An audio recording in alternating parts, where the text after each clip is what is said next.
তো আজকের অধ্যায় হচ্ছে অধ্যায় 11, বাংলাদেশের বাংলাদেশের না মানে অর্থনৈতিক নির্দেশক সমূহ এবং বাংলাদেশের অর্থনীতির প্রকৃতি। এই অধ্যায়টা নিয়ে তোমরা অনেকেই আমার বিভিন্ন পোস্টে কমেন্ট করতেছিলা যে অধ্যায় 11 দেন, অধ্যায় 11 দেন। আমি জানি যে অধ্যায়টা নিয়ে তোমরা কেন এত কথা বলতেছিলে, কারণ এই অধ্যায়ের ভেতরে মানে ইকোনমিক্সের কিছু টেকনিক্যাল বিষয় আলোচনা আছে, যেমন জিডিপি। হাই হাই, কি এত এত মোটা।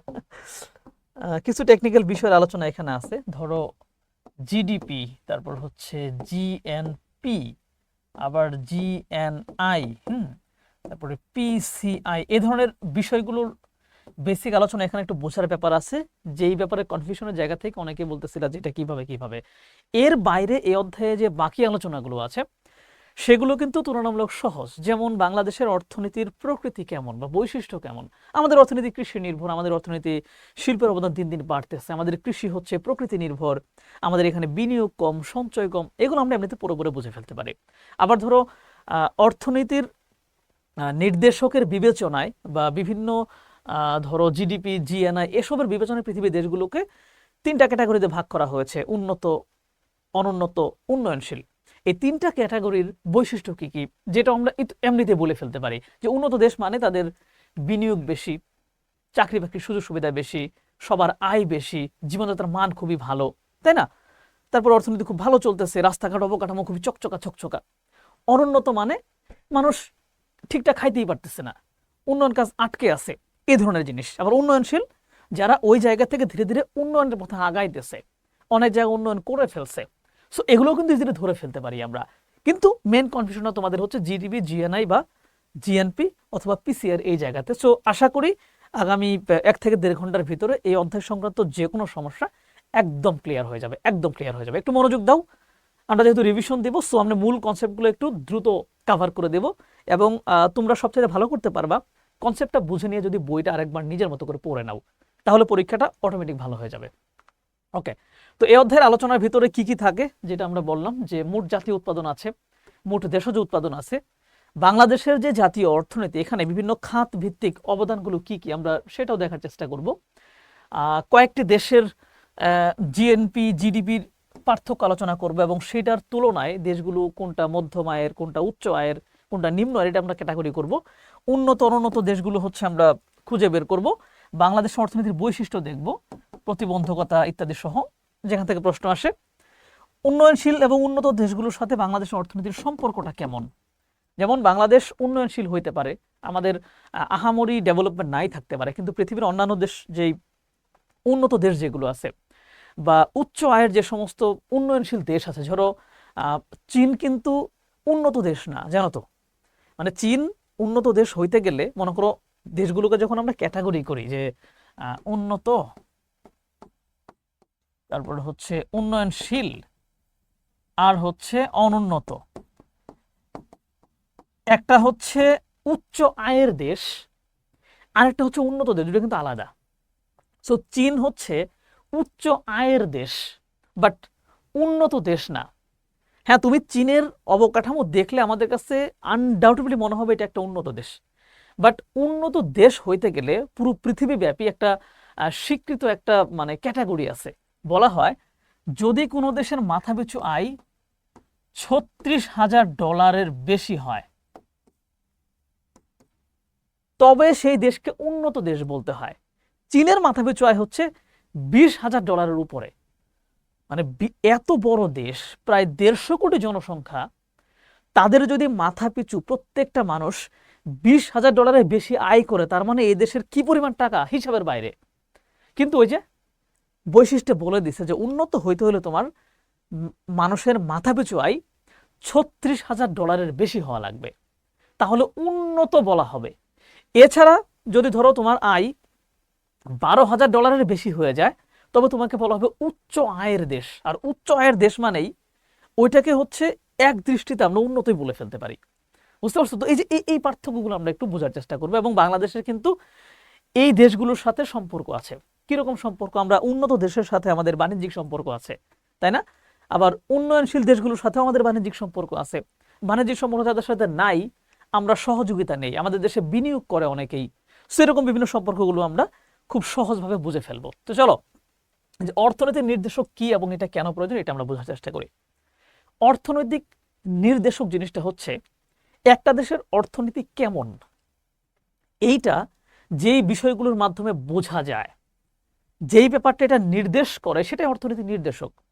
ধরো ব্যক্তি হিসেবে আমি কেমন, এইটা আমার কিছু জিনিস এটা নির্দেশ করবে। যেমন আমার আচরণ,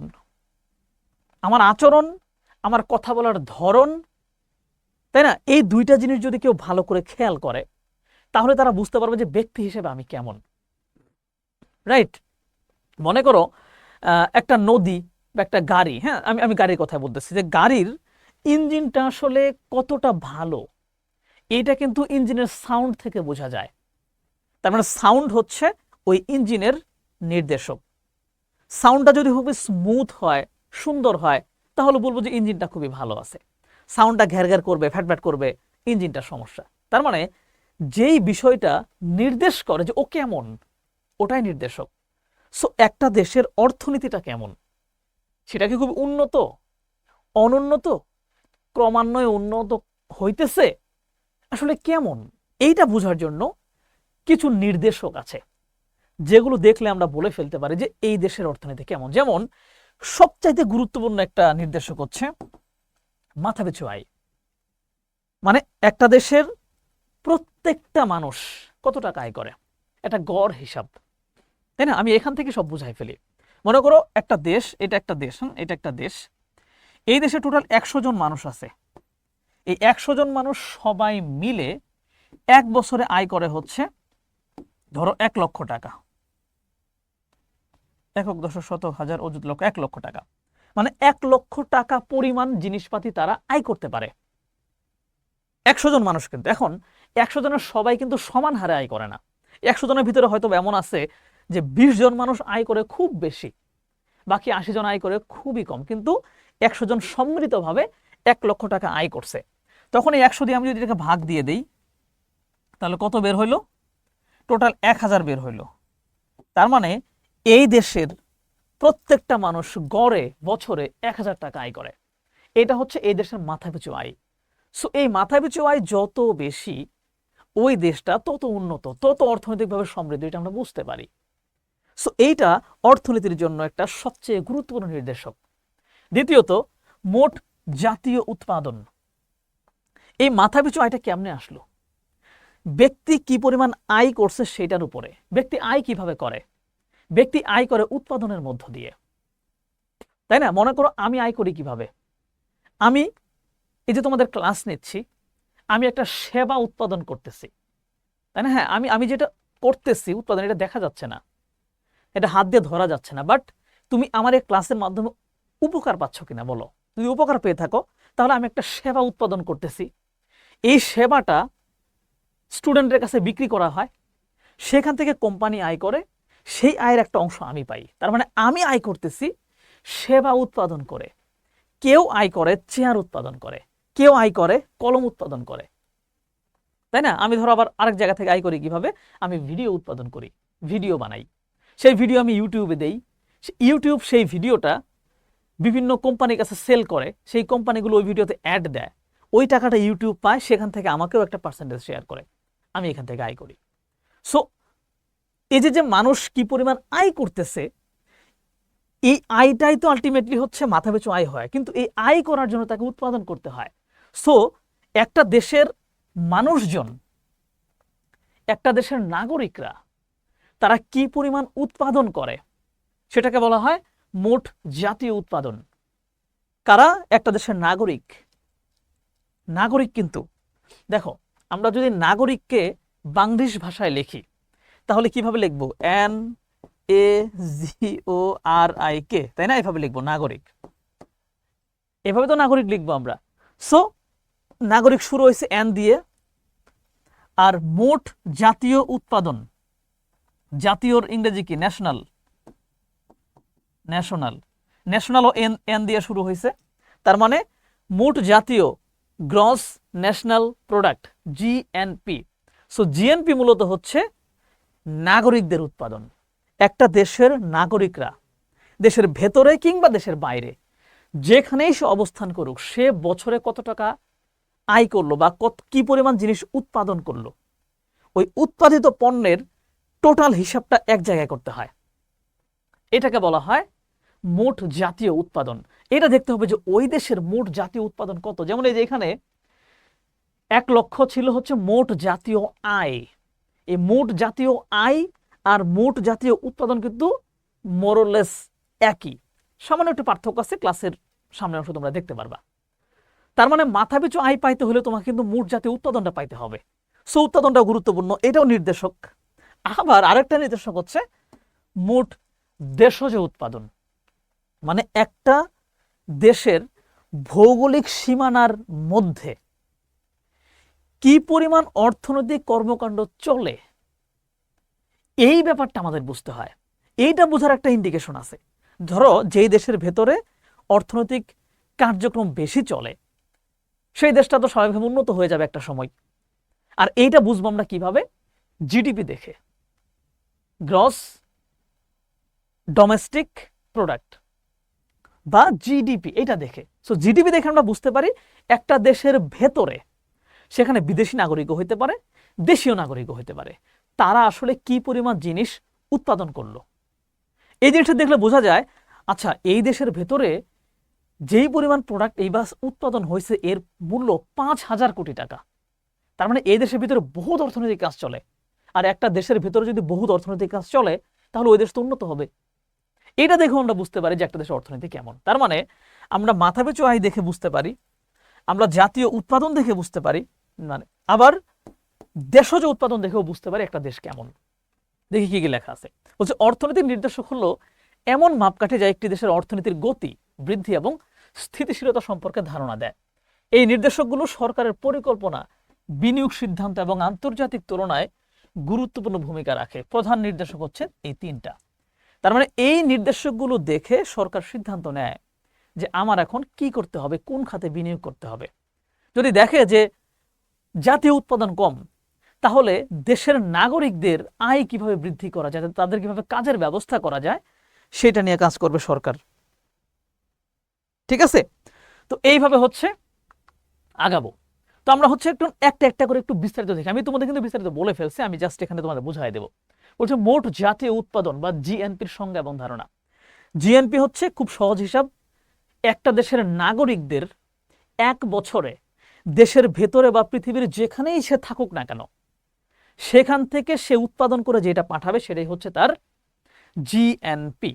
আমি জিএনপি, জিডিপি এবং পিসিআই বা কি বলে মাথাপিছু আয় সেটা আমি একসাথে বুঝাই ফেলতেছি তোমাদের। ঠিক আছে, একটু মনোযোগ দিবা, আমি একবারে বুঝাই ফেলতেছি।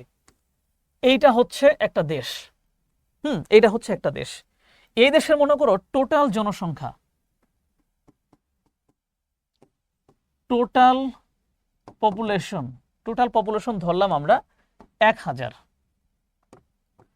বোঝার জন্য টোটাল পপুলেশন হচ্ছে মাত্র 1000 জন।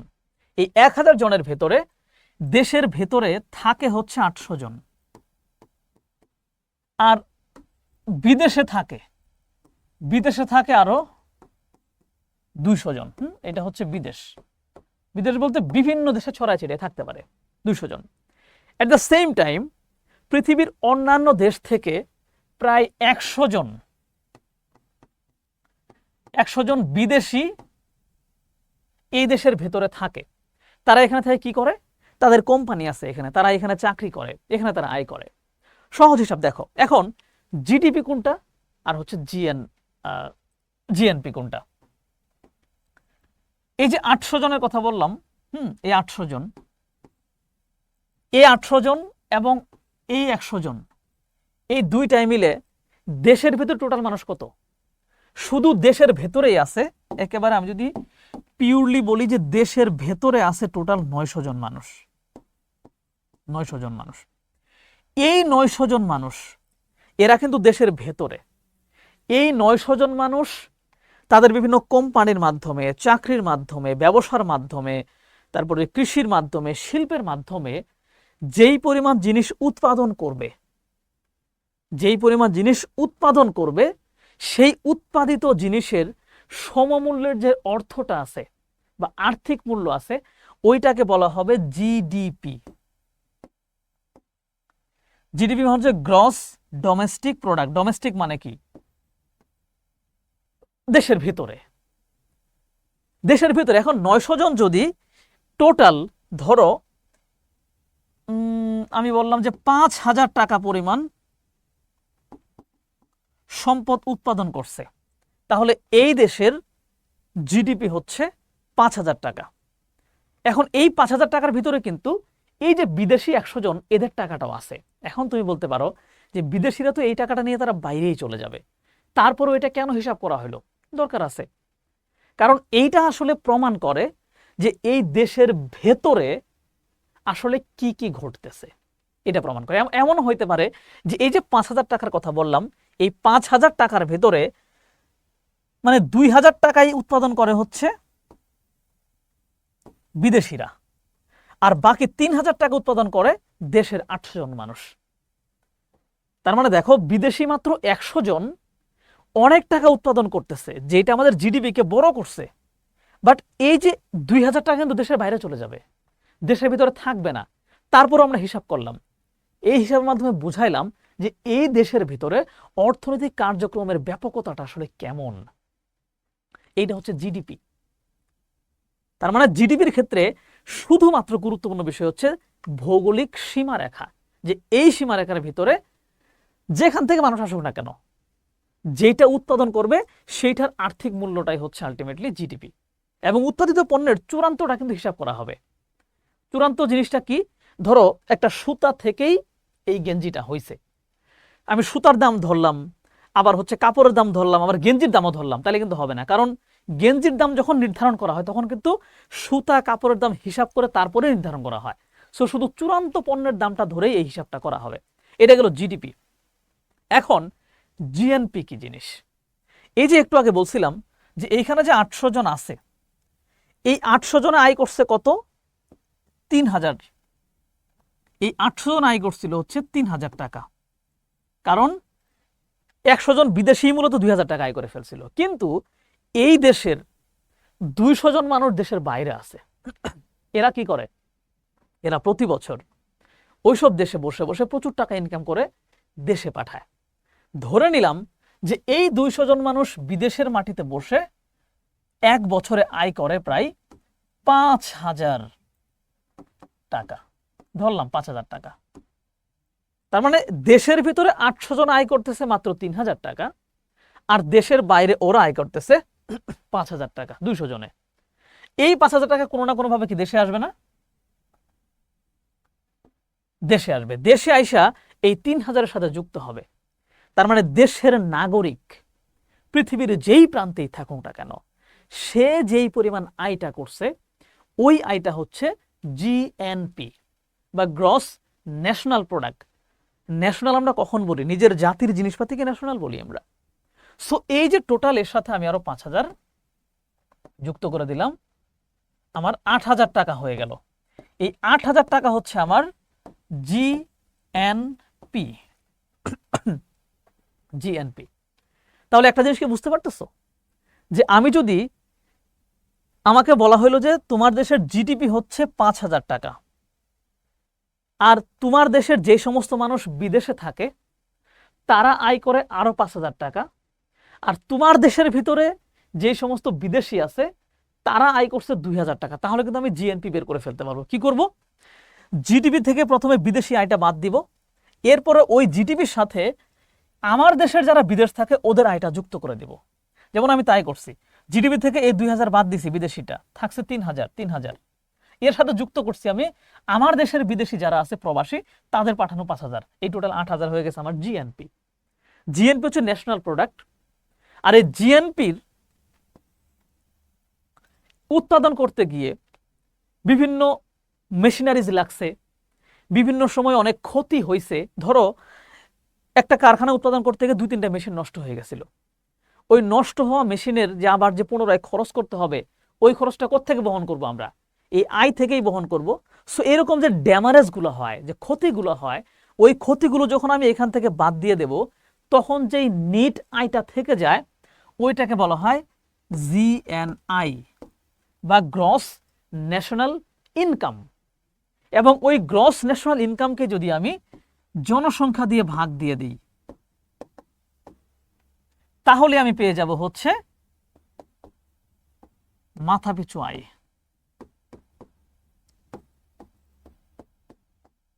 তাহলে আমি পেয়ে যাব মাথাপিছু আয়। বুঝতে পারলাম? তার মানে এই একটা জায়গা থেকে আমরা জিডিপিও বুঝলাম, জিএনপিও বুঝলাম। মূলত জিএনপিটাই হচ্ছে জাতীয় আয়। ওই জিএনপি কে কারণ জিএনপিটা কি আমার দেশের নাগরিকের আয়। সো সব নাগরিক মিলে যেটা আয় করছে দেশে এবং দেশের বাইরে সবগুলো আমার জিএনপি। এই জিএনপির ভেতর থেকে যে ক্ষয়ক্ষতিগুলো হয়েছে উৎপাদন করতে গিয়ে ওই ক্ষয়ক্ষতির পরিমাণটা বাদ দিয়ে দিলে এইটা হয়ে যাবে আমার জাতীয় আয়, ন্যাশনাল ইনকাম হয়ে যাবে। ওই ইনকামটাকে জনসংখ্যা দিয়ে ভাগ করে দিলেই প্রত্যেক মাথা পিছু কত আয় করলো সেটা বের হয়ে গেল। ঠিক আছে? তার মানে আমরা এখান থেকে জিডিপি বের করলাম, জিএনপি বের করলাম এবং মাথা পিছু আয়ও বের করে ফেললাম। আশা করি আর কোনো প্রবলেম এখন হবে না। এখানে হচ্ছে একদম পরিপূর্ণভাবে যা যা দেওয়া আছে আমি আলোচনা করে ফেলছি। এখন তুমি বলতে পারো যে হ্যাঁ, জিএনপি নির্ণয়ের 3টা পদ্ধতি তোমাদের বইয়ে দেয়া আছে, যে জিএনপিটা নির্ণয় করবো আমরা কিভাবে। একটু আগে তো বলেই ফেলছি যে তোমার দেশের নাগরিকরা যেই পরিমাণ টাকা আয় করছে ওইটাই জিএনপি। সো এটা আমরা নির্ণয় করি কিভাবে, যে উৎপাদিত দ্রব্য সামগ্রী এবং সেবার মূল্যের হিসাবটা যোগ করা হয়। বুঝতে পারছো? এক্ষেত্রে চূড়ান্ত দ্রব্যটা শুধু নেওয়া হবে, চূড়ান্ত দ্রব্য। কারণ কি, যে বললাম ধান থেকে চাল, চাল থেকে পিঠা। তো পিঠার দাম যখন তুমি সেট করবা তখন তুমি কি ধানের দাম বাদ দিবা, চালের দাম বাদ দিবা না, শুধু পিঠার দামটা তো সবসময় থেকে যায়। তো এরকম ভাবে সকল দ্রব্য সামগ্রী এবং সেবার চূড়ান্ত যে দামটা আছে ওই দামটা যোগ করলেও জাতীয় আয় পাওয়া যায়, জাতীয় বলতে জাতীয় উৎপাদন পাওয়া যায়। ঠিক আছে? দ্বিতীয়ত হচ্ছে আবার অন্য সিস্টেম আমরা করতে পারি, মানে 3টা ক্যাটাগরি যেটা করা হয়। দ্বিতীয় ক্যাটাগরিটা হচ্ছে উৎপাদন প্রক্রিয়ায়, গত অধ্যায়ের আলোচনায় কিন্তু এটা ছিল, যে উৎপাদন প্রক্রিয়ায় ভূমি, শ্রম, মূলধন, সংগঠন এই 4টা পক্ষ অংশগ্রহণ করে এবং প্রত্যেকে সেখান থেকে তার ভাগ পায়। এই যে যেই ভাগটা পাইলো ওই ভাগগুলো যুক্ত করে দিলেই কিন্তু মোটামুটি পাওয়া যাবো যে আমরা টোটাল কি পরিমাণ উৎপাদন হয়ে গেছে। এই পদ্ধতিতেও বের করা হয়। আবার আরেকটা হচ্ছে সমাজের মোট ব্যয় থেকেও বের করা যায়, যে একটা সমাজে মানুষ কি পরিমাণ ব্যয় করছে এক বছরে। এখন ব্যয়টা কিভাবে করে, আয় অনুযায়ী তো মানুষ ব্যয় করে, রাইট? সো যেই পরিমাণ টাকা সে ব্যয় করবে সেই ব্যয়টাকে একখানে যুক্ত করলেও আমরা হচ্ছে জিএনপি পেয়ে যাই। সো এই 3 পদ্ধতিতে হচ্ছে জিএনপি পাওয়া যায়। তো এই যে এটাও আমি আলোচনা করে ফেলেছি, যে যন্ত্রপাতি, কারখানা ইত্যাদিতে যে ক্ষতিটা হয় সেটা গিয়ে। এরপর হচ্ছে জিডিপি, জিডিপি আলোচনা করে ফেলেছি। জিডিপি এবং জিএনপির মধ্যে তাহলে মূল পার্থক্যটা কোথায়? জিডিপির ক্ষেত্রে হচ্ছে নাগরিকত্ব গুরুত্বপূর্ণ না, এরিয়াটা গুরুত্বপূর্ণ। আর জিএনপির ক্ষেত্রে নাগরিকটাই মেইন, এরিয়া মেইন না। বুঝতে পারছো? এটুকু মনে থাকলেই হয়ে যাবে। ওকে। আর মাথাপিছু আয় যেটা বলে ফেললাম, যে মোট জাতীয় আয় যেটা হবে ওইটাকে জনসংখ্যাতে ভাগ করে দিলেই হয়ে গেল। যেমন এখানে উদাহরণ দিচ্ছে একটা, যে ধরো বাংলাদেশের মোট জাতীয় আয় হচ্ছে 7,000 কোটি মার্কিন ডলার, জনসংখ্যা ধরলাম 14 কোটি, একটা সময় ছিল 14 কোটি। এটাকে আমি ভাগ দিয়ে দিব, 500 মার্কিন ডলার পাই গেলাম। এটা সে 2007-8 সালের ঘটনা, যখন আমাদের আয় ছিল 500 মার্কিন ডলার। এখন আমাদের আয় কত? এখন আমাদের মাথাপিছু আয় হচ্ছে প্রায় 2800 মার্কিন ডলারের মতো, প্রায় 2800 মার্কিন ডলারের মতো। তারপরেও দেখো এই আয়গুলো সংখ্যায় যেটা দেখা যাচ্ছে এইটা হচ্ছে প্রকৃত আয় বা প্রকৃত উন্নয়ন না। এটা হচ্ছে আমরা এই যে বুঝবো, এই যে তার আগে এখানে চলে আসছে যে বাস্তব আয় বনাম নামমাত্র আয়। হচ্ছে দ্রব্যমূল্য বৃদ্ধির ফলে নামমাত্র আয় বাড়লেও বাস্তব আয় অপরিবর্তিত থাকে। মানে ব্যাপারটা কেমন জানো, মনে করো তোমার আয় ছিল আগে 10,000 টাকা, ঠিক আছে? 10,000 টাকা, এই 10,000 টাকার 10% তোমার বাড়ছে, মানে এখন সেটা হচ্ছে 11,000 টাকা হয়ে গেছে। কিন্তু এই একই সময়ে যদি বাজারের দ্রব্যমূল্য 10% যদি বেড়ে যায় তাহলে কি হবে? ওই যে তুমি আগে 10,000 টাকাতে যা যা কিনতে পারতা এখন 11,000 টাকা দিয়েও তুমি তাই কিনতে পারবা। তার মানে প্রকৃতপক্ষে তোমার কোনো উন্নয়ন হইল না। প্রকৃতপক্ষে কখন হবে? যখন তোমার দ্রব্যমূল্য ঠিক থাকবে, মুদ্রাস্ফীতি কম থাকবে, তোমার আয় বাড়বে, ওইটা হচ্ছে প্রকৃত আয়। সেগুলো একটু মাথায় রাখতে হবে। ওকে। তো বাংলাদেশের অর্থনীতির 3টি বৃহত্তর খাত আমরা একটু দেখব, যে এই ব্যাপারগুলো বাংলাদেশের অর্থনীতি বা যে কোনো বিশ্বের অর্থনীতির ক্ষেত্রে কিন্তু হিসাব করা হয়। তো এখন আমরা আমাদের অর্থনীতির দিকে চলে আসি, যে বাংলাদেশের অর্থনীতিতে আসলে ওভারঅল যে আমাদের অর্থনীতি এর ভিতরে কোন কোন খাত কিভাবে হচ্ছে অবদান রাখে। প্রধান খাত হচ্ছে আমাদের 3টা। অর্থনৈতিক খাত কি কি জানো তো? অর্থনৈতিক খাত হচ্ছে এই যে জিনিসগুলো উৎপাদন করতেছি, আমাদের মূল উদ্দেশ্য কি? কোনো কিছু উৎপাদন করে সেটা বিক্রি করে টাকা আয় করা, এটা আমাদের মূল উদ্দেশ্য। সো কোনো কিছু উৎপাদন যে আমরা করি সেটা কি উৎপাদন করি, হয় সেটা কৃষি পণ্য উৎপাদন করি, হয় সেটা শিল্প পণ্য উৎপাদন করি, অথবা আমি কোনো সেবা উৎপাদন করি, যেমন আমি করতেছি এখন, সেবা উৎপাদন করি। সো এই তিনটাই হচ্ছে মেইন খাত। আর এই তিনটা জায়গা থেকে জিনিস উৎপাদন হয়েই সেটার মূল্যটা দেশের অর্থনীতিকে বড় করে বা ছোট করে। তো বাংলাদেশের অর্থনীতির অবস্থাটা কেমন, এটা আমরা এখন বোঝার চেষ্টা করব। তো বাংলাদেশের অর্থনীতির যদি আমরা দেখতে যাই, তাহলে আমাদের অর্থনীতির এই খাত ভিত্তিক আলোচনা করতে হবে যে কোন খাত কি পরিমাণ জিনিস উৎপাদন করে।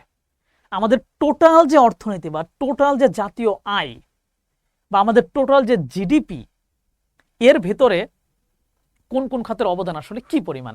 আমাদের মূলত তিনটা মেইন খাত, একটা কৃষি, শিল্প, আর একটা হচ্ছে সেবা খাত। তো সেবা খাত হচ্ছে ক্রমবর্ধমান, মানে সেবা খাতের জিনিসটা বাড়তেছে। কারণ আমাদের যারা হচ্ছে আমরা বিদেশে যাই, বিদেশে গিয়ে কিন্তু কোনো না কোনো কাজ করা, কাজ টাজ করে সেই সেবার বিনিময়ে টাকা নিয়ে আসি। এবং দেশের ভিতরে ডাক্তার, ইঞ্জিনিয়ার, শিক্ষক, এরকম বহুত মানুষ সেবা প্রদান করে প্রচুর টাকা আয় করে। কৃষি খাতের অবদান একটা সময় খুব বেশি ছিল, এটা ধীরে ধীরে কমতেছে। তবে এখন পর্যন্ত বাংলাদেশের সবচেয়ে বেশি মানুষ এই কৃষি খাতে তাদের কর্মসংস্থানের ব্যবস্থা করেছে। ঠিক আছে, কর্মসংস্থানের বড় উৎস। আর শিল্পের অবদান ক্রমবর্ধমান, ধীরে ধীরে বাড়তেছে। এই মুহূর্তে যদি একটা অ্যাপ্রক্স দেখি, আমি সবসময় বলবো যে এই তথ্যগুলো তোমরা বইয়ের ভিতরে ক্রস চেক করে তারপর পরীক্ষা দিতে যাবা। কারণ এটা হচ্ছে আমরা যখন টাইপ করি আমাদের মনের ভুলে টাইপ ভুলও হয়ে যেতে পারে। বাট বইয়ে যেটা দেয়া আছে এই তথ্যগুলোর উপর বিশ্বাস করবা, বই, আমাদের স্লাইড না। ঠিক আছে, আমি এখান থেকে বলি সেবা খাতের অবদান আমাদের টোটাল 100% অর্থনীতির ভিতরে 51.05%, অনেক। শিল্পের অবদান 37.65%, যেটা আগে ছিল মাত্র 15% একটা সময়। আর কৃষির অবদান একটা সময় ছিল 30%-এর উপরে, সেটা এখন 11.20-তে নেমে আসছে। এটা একটা ভালো দিক, এটা ভালো দিক। এখানে আর একটু মানে বর্ণনা করে দেয়া আছে যে কৃষি, বাংলাদেশের প্রায় 40% মানুষ প্রত্যক্ষ এবং পরোক্ষভাবে কৃষির উপর নির্ভর করতেছে। তার মানে কর্মসংস্থানের সবচেয়ে বড় জায়গা হচ্ছে এখনো পর্যন্ত আমাদের কৃষি। এখানে প্রধানত আমরা কি উৎপাদন করি? ধান, সবজি, চা, পাট, মাছ, গবাদি পশু ইত্যাদি। আর এই খাতে আমাদের চ্যালেঞ্জগুলো কি কি? জলবায়ু পরিবর্তন, ভূমি সংকোচন, মানে কি প্রচুর পরিমাণে জনসংখ্যা বাড়তেছে, আর জনসংখ্যার ফলে নতুন নতুন আবাসন গড়ে উঠতেছে, কৃষি জমি কমে যাচ্ছে।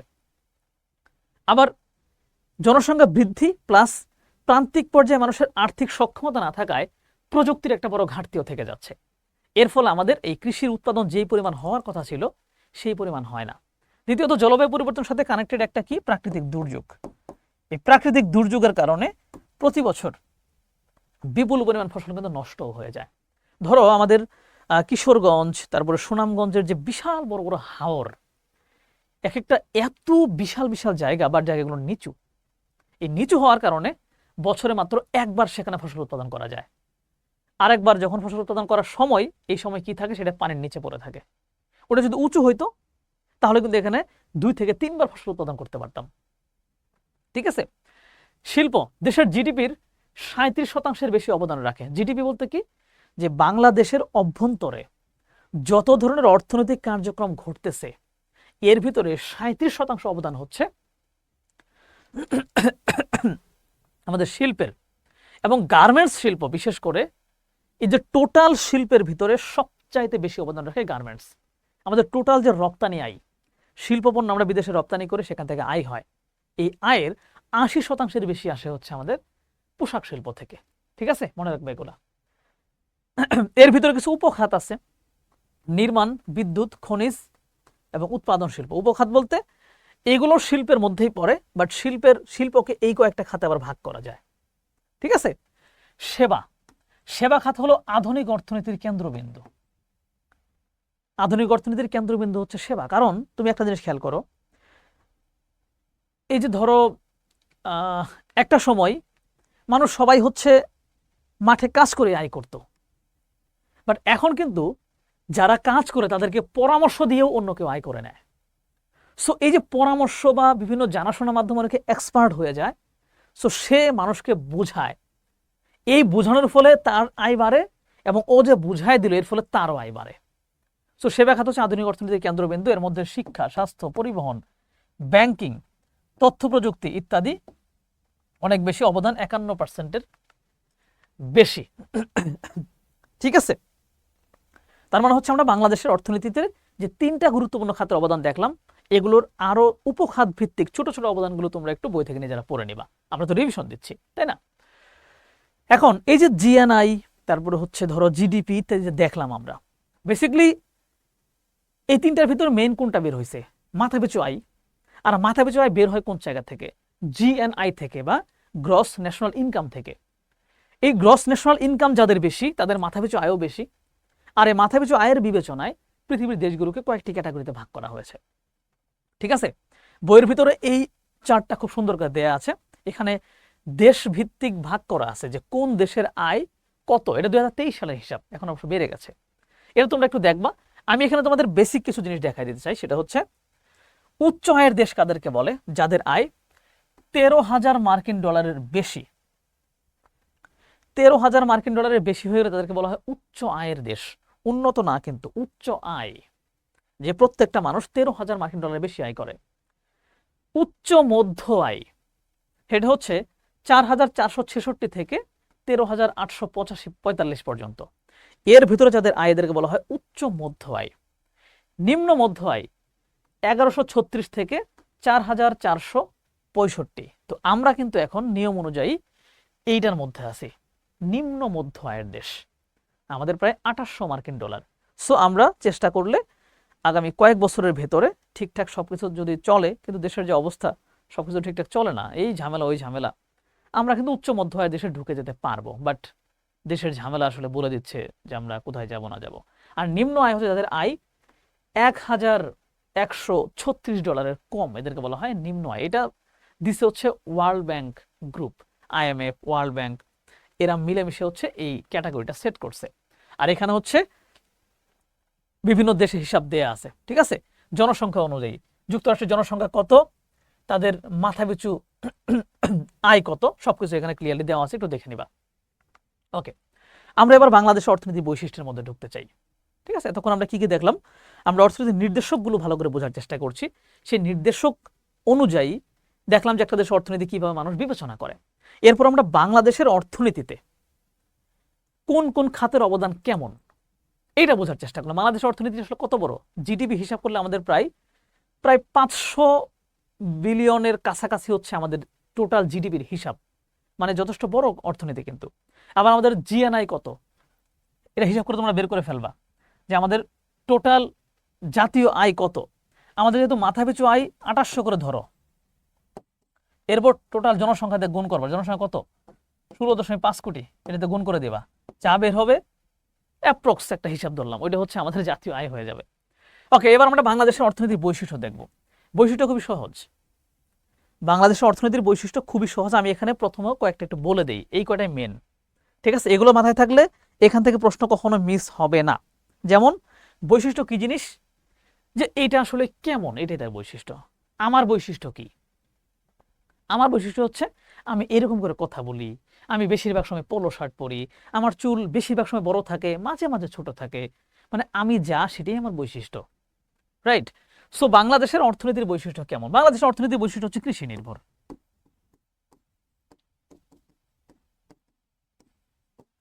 কৃষি নির্ভর অর্থনীতি, এটা একটা এখানকার বৈশিষ্ট্য। এখন কথা হচ্ছে কৃষির বৈশিষ্ট্য কেমন, ওইটাও হচ্ছে এটা বৈশিষ্ট্যের মধ্যে পড়ে যাবে যে কৃষির প্রকৃতিগুলো কেমন। আমাদের কৃষির প্রকৃতি ভালো না, কৃষির প্রকৃতি। 3 নম্বর হচ্ছে শিল্পের উন্নয়ন এখানে ক্রমান্বয়ে হইতেছে, এটা আমাদের একটা বৈশিষ্ট্য। এখন এই শিল্পগুলো কেমন, এটাও একটা আমাদের বৈশিষ্ট্য। শিল্প কেমন? আমাদের অর্থনৈতিক বৈশিষ্ট্যের ভিতরে কি কি আছে? আমাদের বিনিয়োগ কম। বিনিয়োগ কম। বিনিয়োগ কেন কম? কারণ আমাদের সঞ্চয় কম। আমাদের অবকাঠামো কেমন? অনুন্নত অবকাঠামো, রাস্তাঘাট, যোগাযোগ ব্যবস্থা কিছুটা দুর্বল, সবগুলো অর্থনীতির সাথে জড়িত। কিন্তু আমাদের অর্থনীতি কেমন? এখানে প্রাকৃতিক দুর্যোগ আঘাত হানে। আমাদের অর্থনীতি কেমন? এখানে জনসংখ্যার আধিক্য বেশি, কর্মসংস্থান কম। এগুলি আমাদের বৈশিষ্ট্য। আমরা এখানে দেখি একটা একটা করে। প্রথমেই বলছি এটা হচ্ছে কৃষি প্রধান অর্থনীতি। সো কৃষি প্রধান অর্থনীতির ভিতরে কৃষি নিয়ে একটা আলোচনা করছে। দেখছে অর্থনৈতিক নির্দেশ যে কৃষির অবস্থানটা কেমন। শ্রমশক্তির প্রায় 45% এখানে অংশগ্রহণ করে। 11.30% হচ্ছে এখানে অবদান রাখে জিডিপির ভিতরে, গুড, গুরুত্ব তো অনেক বেশি। কৃষিখাতের প্রকৃতি কেমন আমাদের? ওই যে জমির বৃহদাংশ সনাতন পদ্ধতি প্রচলিত, মানে আধুনিক প্রযুক্তি এখন আইসা সারে নাই, উৎপাদনশীলতা এখানে এখনো কম, প্রকৃতি নির্ভরতা, মানে ঠিকঠাক বৃষ্টিপাত হইলে ভালো ফসল হয়, বন্যা হয়ে গেলে ধ্বংস। ঠিক আছে, ন্যায্য মজুরির একটা ঘাটতি আছে, পরিবহন সুবিধা খুব একটা নাই, এই জন্য হচ্ছে ঝামেলা বাধে। তো এগুলো হচ্ছে আমাদের কৃষিভিত্তিক অর্থনীতির কৃষির বৈশিষ্ট্য। শিল্প খাতের মানে ক্রমবর্ধমান গুরুত্ব এবং অবদান এটা বাড়তেছে। যেমন ৮০-৮১ সালে অবদান ছিল ১৭% মতো, এখন এটা বেড়ে প্রায় ৩৮% মতো হয়ে গেছে। শিল্পের ভিতরে কি কি আছে এটাও আমাদের বৈশিষ্ট্যের মধ্যে পড়বে। ক্ষুদ্র এবং মাঝারি শিল্প একটু বেশি আছে, বৃহৎ শিল্প তুলনামূলক কম, খনিজ এবং খনিজ খনন, বিদ্যুৎ, গ্যাস, পানি সরবরাহ, নির্মাণ ইত্যাদি হচ্ছে শিল্পের মধ্যে আছে। শিল্প খাতের প্রকৃতি কেমন? বলছে শিল্প খাতের প্রকৃতি আহামরি খুব একটা ভালো না, কারণ এখানে ভারী শিল্পের পরিমাণ কম, মৌলিক শিল্পের পরিমাণ কম। মৌলিক শিল্প কি জিনিস জানো? ধরো আমরা যে পোশাক বানাই, পোশাক কিন্তু মৌলিক শিল্প না। পোশাক হচ্ছে আমরা বানাই কাপড় থেকে, এই কাপড় আমরা ঠিকঠাক বানাইতে পারি না, আমাদের কাপড় বানানোর মানে কারখানা খুবই কম। সো আমরা কাপড় আরেক জায়গা থেকে নিয়ে আসি, কাপড়টা হচ্ছে মৌলিক শিল্প, যে তুমি সুতা থেকে কাপড় বানাই ফেললে, এটা মৌলিক শিল্প। ওইটা লাগে সেকেন্ডারি কিছু বানাইতে, আমরা শুধু সেকেন্ডারি বানাই, যে বাইরে থেকে কাঁচামাল নিয়ে আসি তারপরে বানাই, কারণ আমাদের তো খনিজ সম্পদ নাই, আমাদের এখানে তুলা ঠিকঠাক হয় না। এই জন্য ভারী এবং মৌলিক শিল্পের অভাব আছে আমাদের। এইটা হচ্ছে একটা গুরুত্বপূর্ণ বৈশিষ্ট্য আমাদের অর্থনীতির। দ্রুত শিল্পায়নের জন্য কি কি করতে হবে, যেটা আসলে এখন নাই? যেমন মৌলিক এবং ভারী শিল্প স্থাপন করতে হবে, বিদ্যুৎ উৎপাদন এবং জ্বালানি শিল্পের এটা আনতে হবে অবকাঠামোর জন্য, ভারী যানবাহন সংযোগ করতে হবে, বৈদ্যুতিক সরঞ্জাম ইত্যাদি করতে হবে, কিন্তু আমরা বিদ্যুৎ বাইরে থেকে আমদানি করি ইত্যাদি ইত্যাদি। আমাদের প্রধান শিল্পগুলো কি কি? সার কারখানা আছে, চিনি এবং খাদ্য শিল্প আছে, বস্ত্র শিল্প খুবই কম পরিমাণে আছে, খুবই কম পরিমাণে, তৈরি পোশাক শিল্প এটা থেকে হচ্ছে সবচেয়ে বেশি পরিমাণে, পাট শিল্প, চামড়া শিল্প কিছুটা আছে, চামড়া শিল্প ধ্বংসের পথে চলে গেছে, পাট শিল্প তো বসেই গেছে। সো প্রধান শিল্পগুলোর ভিতরে গ্যাসের অভাবে সার উৎপাদন করতে পারি না আমরা, চিনি কলকারখানাগুলো বন্ধ হয়ে গেছে মোটামুটি, এখান থেকে একমাত্র পোশাক শিল্প টিকে আছে, তাও বাইরে থেকে বস্ত্র আমদানি করার মাধ্যমে। সো নামে আছে, কাজে নাই। আমাদের বৈশিষ্ট্যগুলোর মধ্যে আরো কি কি আছে? জনসংখ্যার আধিক্য, শিক্ষার নিম্ন হার, এগুলো বৈশিষ্ট্য। যেমন ক্রমবর্ধমান জনঘনত্ব, ২৪ সালে ১১৭১ জন প্রতি বর্গ কিলোমিটারে। বুঝতে পারছো জনসংখ্যা যেহেতু অর্থনীতির সাথে খুবই কানেক্টেড, জনসংখ্যা বেশি হয়ে গেলে অর্থনীতি সংকুচিত হয়ে যায়। কর্মসংস্থান এবং বেকারত্বের চ্যালেঞ্জ আমাদের একটা বড় সমস্যা, এখানে প্রচুর পরিমাণে বেকারত্ব আছে। দারিদ্র্যের হার এই পরিমাণ, ঠিক আছে, দারিদ্র্যের প্রভাব, এগুলো আমার মনে হয় পুরোপুরি সময় নষ্ট করা চাইতে একটু আমরা দ্রুত আগায় যাই। এই যে আয়, দারিদ্র্য এবং কর্মসংস্থান এই সম্পর্কিত, মাথাপিছু আয় কত? ২৭৪৯, আমি ২৮০০ বলছিলাম। এত পার্সেন্ট মানুষ দরিদ্র সীমার নিচে বসবাস করে, ১৮.৭% মানুষ। ঠিক আছে, সঞ্চয়ের হার জিডিপির ৩১%, যেটা তুলনামূলক কম। দুর্বল অবকাঠামো, মানে কি রাস্তাঘাট, বন্দর ইত্যাদি পর্যাপ্ত পরিমাণে নাই। বৈদেশিক সহায়তা আমরা ঠিকঠাক ভাবে পাই না, বৈদেশিক বাণিজ্যের ক্ষেত্রে আমরা আমদানি বেশি করি, রপ্তানি কম করি।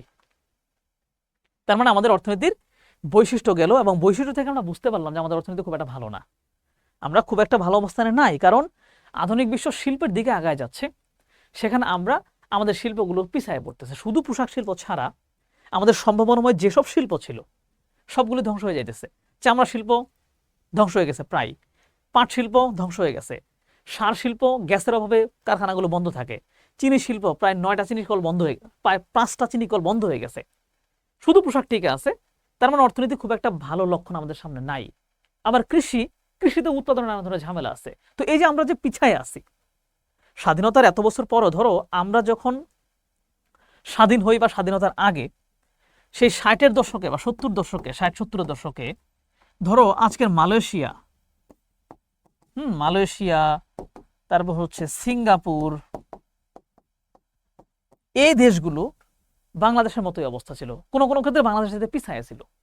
বাট আজকে ওরা, সিঙ্গাপুর হচ্ছে উন্নত হয়ে গেছে, মালয়েশিয়া একদম মধ্যম আয়ের দেশ হয়ে গেছে, আর আমরা এখনো নিম্ন মধ্যমের ভেতরে ঢুকছি, এখন উচ্চ মধ্যমে ঢুকতে পারি নাই।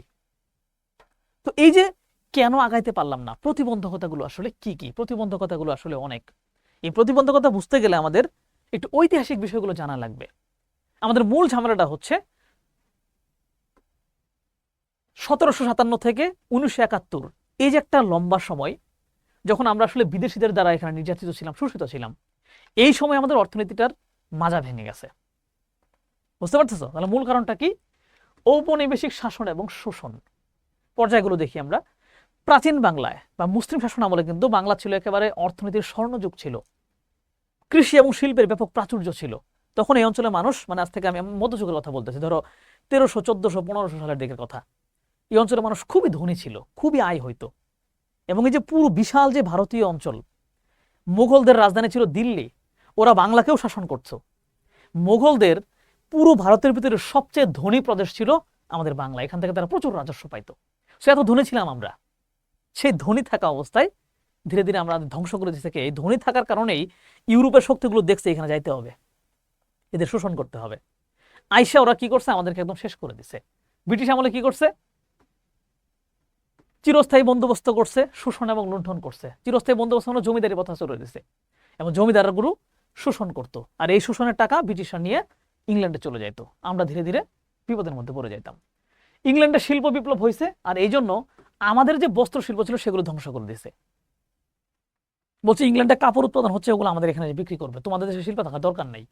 এই জন্য আমাদের মসৃণ শিল্প ছিল, জামদানি শিল্প ছিল, এগুলো ধ্বংস হয়ে গেছিল। বুঝতে পারছো? বাংলাদেশ কাঁচামাল রপ্তানি করা এবং শিল্পজাত পণ্যের বাজারে পরিণত হয়। পাকিস্তান আমলে কি হয়েছে? চাকরি, সম্পদ, বাজেট সব জায়গাতে বৈষম্য ছিল, আমরা পিছিয়ে পড়ছি।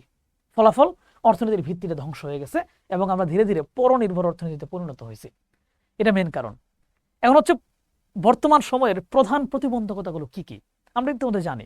আমাদের এখানে প্রচুর পরিমাণে দুর্নীতি আছে, কৃষকরা ঠিকঠাক ঋণ পায় না, বিদেশি বিনিয়োগ ঠিকঠাক আসে না, অবকাঠামোগত উন্নয়ন খুব একটা নাই, আমাদের এখানে মৌলিক শিল্পের বড় অভাব, এখানে বাজারজাতকরণ, খাদ্য সংরক্ষণ, পণ্য সংরক্ষণ, গুদাম ব্যবস্থা ইত্যাদি খুব একটা নাই। বুঝতে পারছো? ইত্যাদি কারণে আমাদের অর্থনীতি খুব একটা আগাইতে পারতেছে না। প্রচুর পরিমাণে দুর্নীতি, এগুলো একটু পড়ে নিবা। এগুলো পরে আমি জানি এগুলো সহজ, তোমরা এমনিও বানায় লিখতে পারবা, তো এগুলো আমি বেশি সময় নষ্ট করতেছি না। আরো কি কি আছে? আর্থসামাজিক এবং অবকাঠামোগত সীমাবদ্ধতা, আমাদের পর্যাপ্ত বন্দর নাই। আমাদের এত বড় একটা সমুদ্র আছে, কিন্তু আমাদের গভীর সমুদ্র, তুমি বলতে পারো হ্যাঁ আমাদের তো চট্টগ্রাম বন্দর আছে, মংলা বন্দর আছে, কিন্তু আমাদের এই বন্দরগুলো 100% ফিট না। জানো তো, এত বড় বড় জাহাজ আছে যে জাহাজগুলোতে একসাথে অসংখ্য পরিমাণ কন্টেনার নেওয়া যায়, যে জাহাজগুলোকে বলা হয় মাদার ভেসেল। বেশি বড় জাহাজ মানে সেটা বেশি গভীরে থাকে, মানে সেটা ড্রাফট অনেক বেশি, কিন্তু আমাদের বন্দরে এই বড় জাহাজগুলো আসতে পারে না। তাই আমরা বড় জাহাজে করে মালামাল যখন আনতে যাই, এই জাহাজগুলো শ্রীলঙ্কায় গিয়ে থামে, সিঙ্গাপুরে গিয়ে থামে, ওইখান থেকে মালামাল আনলোড করে আমাদের ছোট জাহাজে ভর্তি করে তারপর আমাদের দেশে নিয়ে আসতে হয়। কেন ভাই? আমাদের এত বড় সমুদ্র আছে, আমাদের একটা গভীর সমুদ্রের মধ্যে থাকা দরকার ছিল না? আমাদের নাই, তাহলে বাণিজ্য আগাবো কেমনে আমরা? সেই যে দুর্বল অবকাঠামো হচ্ছে আমাদের একটা বড় ধরনের চ্যালেঞ্জ। এবং বিদ্যুৎ সংকট, বিদ্যুতের সংকটের কারণে নানান কিছু তো আমাদের আটকেই আছে, আমরা তো জানি। শিক্ষা এবং কারিগরি দক্ষতার অভাব, আমাদের শিক্ষার মান খুবই দুর্বল এবং কারিগরি শিক্ষার মান একেবারে নাই বললেই চলে। আজকের চীন এত বেশি উন্নত হয়েছে কি জন্য? তাদের কারিগরি সেক্টরে বা কারিগরি শিক্ষায় তারা ব্যাপক পরিমাণে ফোকাস করেছিল। এই জন্য 1980 সালের পরে তারা কারিগরি শিক্ষাটাকে একটা নতুন লেভেলে নিয়ে গেছে। আজকে চীন হচ্ছে পৃথিবীর ফ্যাক্টরিতে পরিণত হয়েছে, বাট আমাদের কারিগরি শিক্ষার মান খুবই দুর্বল। বুঝতে পারছো? প্রাকৃতিক দুর্যোগের ঝুঁকি, কৃষিতে এইটা প্রতি বছর আঘাত করে নানান সংকট করায় দেয়, তাই না? তারপর হচ্ছে নারী ক্ষমতায়নের অভাব, বিশাল সংখ্যক নারী সমাজ কাজের বাইরে পড়ে আছে, নীতিগত এবং প্রাতিষ্ঠানিক দুর্বলতা ইত্যাদি নানান কারণে আমাদের অর্থনীতি পিছায় আছে, আমাদের অগ্রগতি হচ্ছে না। ঠিক আছে, এবার আমরা দেখব যে উন্নত, অনুন্নত এবং উন্নয়নশীল দেশ এবং এসব দেশের অর্থনীতি। এই যে আমাদের অর্থনীতি আটকায় গেছে, এবং একটু আগে আমরা দেখলাম যে বিভিন্ন নির্দেশক অনুযায়ী পৃথিবীর অর্থনীতিগুলোকে অনেকগুলো ক্যাটাগরিতে ভাগ করা যায়। তো আমাদের অর্থনীতি তো এরকম, তাহলে একটা উন্নত দেশের অর্থনীতি সেটা কেমন? ইতিমধ্যে তোমরা এগুলো জানো, খুব সহজ এগুলো, আমি দ্রুত পড়ে যাবো এগুলো। ঠিক আছে, এই উন্নত অনুন্নত পড়তে গিয়ে আমাদের একটা ধারণা ক্লিয়ার করতে হবে। এই ধারণাটা থেকে প্রশ্ন আসে, এটা হচ্ছে উন্নয়ন এবং প্রবৃদ্ধির ধারণা। প্রবৃদ্ধি কি জিনিস? প্রবৃদ্ধি হচ্ছে, দেখো এটা কিন্তু ভালো করে বুঝতে হবে, একটা হচ্ছে অর্থনৈতিক প্রবৃদ্ধি, আরেকটা হচ্ছে অর্থনৈতিক উন্নয়ন। অর্থনৈতিক প্রবৃদ্ধি হচ্ছে, ধরো এই বছর তোমার কাছে টাকা ছিল 1000, সামনের বছর গিয়ে তোমার টাকা হয়ে গেছে 1100। ঠিক আছে, তার মানে এখানে কত পার্সেন্ট বাড়ছে দেখো তো,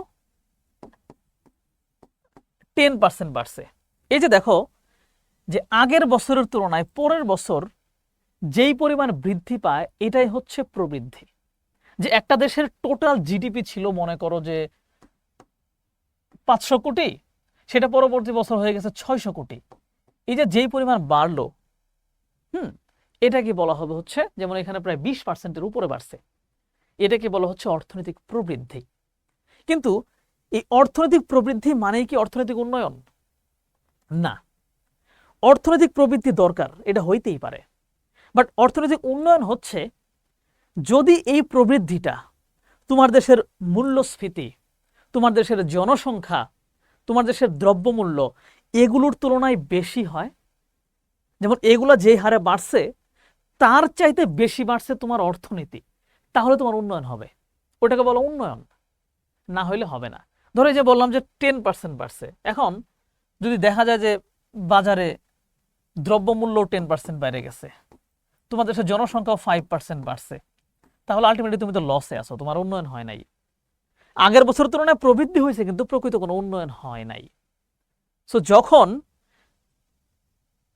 অর্থনৈতিক প্রবৃদ্ধির সাথে সাথে অর্থনীতির অন্যান্য যে বিষয়, দ্রব্যমূল্য, জনসংখ্যা, তারপর যে মুদ্রাস্ফীতি, এগুলো যদি নিয়ন্ত্রণে রাখা যায় তবেই সেখানে অর্থনৈতিক উন্নয়ন ঘটে। যদি এমন হয় যে হ্যাঁ, যে তোমার এই 10% বাড়ছে কিন্তু দ্রব্যমূল্য বাড়ছে মাত্র 2%, জনসংখ্যা বাড়ছে মাত্র 1%, আর মূল্যস্ফীতি হচ্ছে মাত্র 2%, তাহলে আমি টোটাল এখান থেকে একটা হিসাবে 5% বলতে পারি। আর তোমার বেতন বাড়ছে বা আয় বাড়ছে 10%, তার মানে তুমি 5% আগায় আসো। ওই 5% টাকা দিয়ে তোমার দেশে উন্নয়ন হবে, অবকাঠামো আগাবে, রাস্তাঘাট হবে, এটা হচ্ছে উন্নয়ন। ঠিক আছে, তাহলে প্রবৃদ্ধি আর উন্নয়নের ভিতরে পার্থক্য এই। দেখে নিবা এটা। অর্থনৈতিক উন্নয়ন নির্ধারণের শর্ত, যে অর্থনৈতিক উন্নয়ন হয়েছে কিনা কিভাবে নির্ধারণ করবো, এই যে যেগুলো আমি বললাম এগুলাই, যে দ্রব্যমূল্য স্থির থাকতে হবে, মাথাপিছু আয় বৃদ্ধি পাইতে হবে।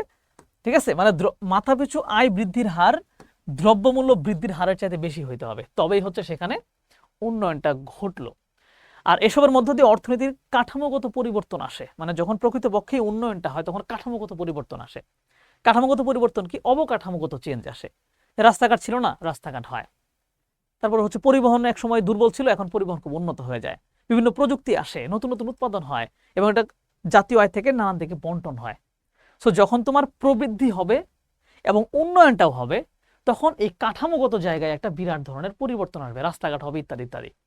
এখন অনেকে আবার শুধু ঋণ করেও এই সমস্ত করতে পারে, কিন্তু ঋণ করে সব করলে আলটিমেটলি একটা সময় গিয়ে কিন্তু ধরা খাইতে হয়, কারণ ঋণের টাকা পরিশোধ করতে হবে, তখন দেখা যাবে যে টাকা নেই। ঠিক আছে, ওকে। অর্থনীতির প্রকৃতিগত পরিবর্তন এবং সামাজিক উন্নয়ন। তো অর্থনীতির প্রকৃতিগত পরিবর্তন এবং সামাজিক উন্নয়নের ব্যাপারটা কি? সেটা হচ্ছে, ধরো একটা সময় ছিল কৃষি প্রধান অর্থনীতি, এটা একটা প্রকৃতি। এখান থেকে যখন এটা শিল্প প্রধান অর্থনীতিতে রূপান্তরিত হবে, কিংবা একটা সময় ছিল শুধু গ্রামীণ অর্থনীতি, এখন এটা রূপান্তরিত হয়ে শহর ভিত্তিক অর্থনীতি হয়ে গেল। এর ফলে কিন্তু সমাজেরও একটা উন্নয়ন ঘটবে, বা সমাজে একটা পরিবর্তন আসবে। যেমন কৃষিতে যেই পরিমাণ মানুষের কাজের ব্যবস্থা করা যায়, শিল্পে তার চাইতে বেশি করা যায়, তাই না? তো এই জন্য যখন অর্থনীতির প্রকৃতিগত উন্নয়ন ঘটে, তখন সমাজের মানুষের কর্মসংস্থানে একটা বড় পরিবর্তন আসে, যেটা মানুষের আয় বাড়ায় দেয়, বেকারত্ব হ্রাস পায়, সেটা একটা বড় ধরনের পরিবর্তন নিয়ে আসে। ওকে, তো এইসব আলোচনার ভিত্তিতে এই যে ধরো শিল্প ভিত্তিক অর্থনীতি, কৃষি ভিত্তিক অর্থনীতি, বেকারত্ব হ্রাস, প্রকৃতিগত পরিবর্তন, প্রকৃত উন্নয়ন, প্রবৃদ্ধির হার, এইসব সবকিছু হিসাব করার পরে যেসব দেশের আসলেই উন্নয়ন হয়েছে, এইসব দেশগুলোকে 3টা ক্যাটাগরিতে ভাগ করছি আমরা। যাদের উন্নয়ন হয়ে গেছে এদেরকে বলা হয় উন্নত দেশ। যেমন উন্নত দেশ সংজ্ঞা বন্ধন কি? দীর্ঘমেয়াদে উন্নয়ন হয়েছে এবং সেই উন্নয়ন এখন টিকে আছে, ভাঙে পড়ে নাই, ওটা হচ্ছে উন্নত দেশ। ঠিক আছে, তোমরা হচ্ছে ইউরোপ আমেরিকার দেশগুলোর কথা বলতে পারো। এখানে আধুনিক প্রযুক্তি ব্যবহার সর্বদাই বিদ্যমান থাকে, আন্তর্জাতিক বাণিজ্য, তারপর হচ্ছে অর্থনীতির চাকা খুবই সচল, মানুষের বেকারত্ব নাই, একেবারে রাস্তাঘাট ঝকঝকা তকতকা, বিল্ডিং অনেক সুন্দর। এটা হচ্ছে উন্নত দেশ। জীবনযাত্রার খুবই উচ্চ মান থাকে এখানে। 2023 সালের রিপোর্ট অনুযায়ী মাথাপিছু আয় 23 সালে একটু বাড়ছে, আমি $36,000 বলছিলাম শুরুতে, বাট 23 সালের রিপোর্ট অনুযায়ী এটা আবার বাড়ায় দিছে। বলছে যদি কোনো দেশের আয় 39,000, যদি কোনো দেশের আয় না, মানে 23 সালের রিপোর্ট অনুযায়ী পৃথিবীর যে সমস্ত উন্নত দেশ এখন আছে তাদের আয় $39,000 থেকে $1,02,406 মধ্যে মাথাপিছু আয়। তার মানে যে সমস্ত দেশকে উন্নত বলতেছি ওদের আয় তো $36,000 বেশি, যারা যারা বর্তমানে উন্নত আছে এদের আয় এই রেঞ্জের মধ্যে। আর যাদের আয় এত বেশি, যেখানে বাংলাদেশের মানুষের মাথাপিছু আয় $2,800, সেখানে একটা উন্নত দেশের মানুষের মাথাপিছু আয় বা একজন ব্যক্তির আয় $39,000। সো ও যা যা কিনতে পারবে, ও যেই পরিমাণ বিনিয়োগ করতে পারবে, আমাদের দেশে আমরা পারবো না। এই জন্য বলছে উচ্চ আয়ের কারণে জনগণের ক্রয় ক্ষমতা বেশি, ভোগ ব্যয় বেশি, যা উন্নত জীবনযাত্রার পরিচায়ক। দেশগুলো কি কি দেখো? যুক্তরাষ্ট্র, কানাডা, যুক্তরাজ্য, Japan, Germany, France, Switzerland, Netherlands, Sweden, Norway, এরকম। আমাদের এখানে দক্ষিণ কোরিয়া আছে, সিঙ্গাপুর আছে, এরা উন্নত দেশ। উন্নত দেশের কিছু বৈশিষ্ট্যগুলো যদি দেখি, অর্থনীতি এবং বাণিজ্য থাকে মূলত শিল্পভিত্তিক অর্থনীতি এখানে বেশি থাকে। মূলধন এবং বিনিয়োগ, প্রচুর মূলধন, অনেক বেশি বিনিয়োগ হয়, আয় যেহেতু অনেক বেশি। অনুকূল বৈদেশিক বাণিজ্য, মানে তাদের আমদানির তুলনায় রপ্তানিটা বেশি থাকে। সমাজ অবকাঠামো কেমন থাকে? প্রযুক্তি এবং নগরায়ন, মানুষ খুবই আধুনিক জীবনযাপন করে, শহরের পরিমাণ বেশি, হ্যাঁ নগরের পরিমাণ বেশি, নগরায়ন হয়ে যাচ্ছে। মানব সম্পদ, জনসংখ্যা বৃদ্ধির হার মোটামুটি নিম্ন, এবং যারা আছে তারা শিক্ষিত, দক্ষ, তারা একটা সম্পদ। ঠিক আছে। অবকাঠামো, উন্নত অবকাঠামো, ব্যাংক ব্যবস্থা, বন্দর, রাস্তাঘাট, সামাজিক নিরাপত্তা, স্বাস্থ্যসেবা, শিক্ষা সবই হাই। স্থিতিশীলতা, রাজনৈতিক স্থায়িত্ব থাকে, রাজনৈতিক ঝামেলা বাঁধে না, বুঝতে পারছো?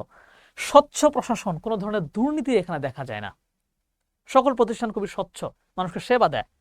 সাম্য, সমাজের ভিতরে জাতীয় আয়ের একটা সুষম বন্টন হয়, যেই পরিমাণ আয় মানুষ করে সেই আয়ের একটা ভালো সংখ্যক ট্যাক্স দিতে হয় সরকারকে। সরকার সেই ট্যাক্সের টাকাগুলো দিয়ে যাদের আয় কম তাদের জন্য সেবামূলক কাজ করে। এইভাবে উন্নত দেশের জিনিসগুলো এইভাবে চলে। এরপর ডিরেক্টলি চলে গেছি আমরা অনুন্নত দেশে। এটা কেমন? ঠিক উন্নত দেশের বিপরীত। আমার মনে হয় না পড়ানোর দরকার আছে। অনুন্নত দেশ সংজ্ঞা এবং ভিত্তি বুঝতে পারতেছো যে সাধারণত যেসব দেশের মাথাপিছু আয়, প্রকৃত আয় যুক্তরাষ্ট্র, কানাডা এসবের তুলনায় অনেক অনেক কম, যে আয় দিয়ে নিজেরা নিজেদের চাহিদা পূরণ করতে পারে না, ওই দেশগুলোকে বলা হয় হচ্ছে অনুন্নত দেশ। এবং এই দেশগুলোর একটা বৈশিষ্ট্য হচ্ছে তাদের যে সম্পদ আছে, মানব সম্পদ আছে বা প্রাকৃতিক সম্পদ আছে, এইটাকে তারা পরিপূর্ণভাবে ব্যবহার করতে পারে না। কেন পারে না? কারণ এইটা ব্যবহার করার সক্ষমতা তাদের নাই। ওইটা ব্যবহার করতে যে আরো কিছু টাকা লাগবে, ওই টাকাও তাদের নাই। তার মানে ওরা গরিব, কারণ ওরা গরিব। একটা নার্স বলছে যে দেশগুলো দরিদ্র কারণ তারা দরিদ্র। অনেক দেশে, আফ্রিকার অনেক দেশে প্রচুর সম্পদ আছে, বাট সম্পদ যে ব্যবহার করতে হবে এই জন্য তাদেরকে তো শিক্ষিত হওয়া লাগবে, শিক্ষিত হওয়ার টাকা নাই। সম্পদ ব্যবহার করতে যে একটা মেশিন লাগবে, মেশিন কেনার টাকা নাই। সো দেশগুলো দরিদ্র হয়ে পড়ে আছে, বুঝতে পারছো? এটা হচ্ছে এরকম হয়ে গেছে বিভিন্ন কারণে। মূল বৈশিষ্ট্য, নিম্ন মাথাপিছু আয়, একেবারে কৃষি নির্ভরতা থাকে। উন্নত দেশ থাকে শিল্প নির্ভর, এটা থাকে কৃষি নির্ভর। মূলধনের অভাব, মূলধন নাই বলে কি তারা বিনিয়োগ করতে পারে না, নতুন নতুন কারখানা গড়ে তুলতে পারে না। জনশক্তি এবং জনসম্পদ, জনসংখ্যা বেশি থাকে, জনসংখ্যার হার অনেক বেশি থাকে, কাজ থাকে না, প্রচুর বেকার পড়ে থাকে। প্রাকৃতিক সম্পদের অপব্যবহার, দক্ষতা না থাকার কারণে প্রাকৃতিক সম্পদ তারা ব্যবহার করতে পারে না। শিল্প এবং অবকাঠামো কেমন? দুর্বল ভিত্তি, একেবারে শিল্প ক্ষেত্রে রাস্তাঘাট খুবই দুর্বল। তুমি বুরুন্ডি, তারপরে হচ্ছে এরকম কিছু গরিব দেশের চিত্র দেখলেই বুঝতে পারবা। বাংলাদেশেরও তো এরকমই ছিল না, হালকা একটু উন্নত হয়েছে। পরিবহন, যোগাযোগ, বিদ্যুৎ, স্বাস্থ্যখাত ইত্যাদি খুবই দুর্বল থাকে। শিল্পায়ন খুবই মন্থর গতি। উদ্যোগের অভাব, কেউ নতুন করে উদ্যোগ নিতে পারে না, কারণ টাকা পয়সাই তো নাই, ওই শিক্ষাই তো তাদের নাই। পরনির্ভরতা, বৈদেশিক বাণিজ্যের ঘাটতি থাকে, মানে বেশিরভাগ তারা আমদানি করে খায়, আমদানি করার সক্ষমতাও থাকে না। বিভিন্ন দেশ তাদেরকে সহযোগিতা দেয়, ঋণ দেয়, এটা নিয়েই তারা চলে। এবং এই ঋণটা যে সমস্ত দেশ ভালো করে কাজে লাগাইতে পারে তারা এইটার মাধ্যমে একটু একটু করে উন্নয়নের পথে এগিয়ে যায়। বুঝতে পারছো? সাহায্য নির্ভর অর্থনীতি। আর উন্নয়নশীল হচ্ছে পরিবর্তনের পথে আছে। এই অনুন্নত থেকে, দেখো মনে করো একটা দেশ অনুন্নত ছিল, সে কিভাবে উন্নত হবে, উন্নয়নশীল কিভাবে হবে? সরকার যদি বিচক্ষণ হয়।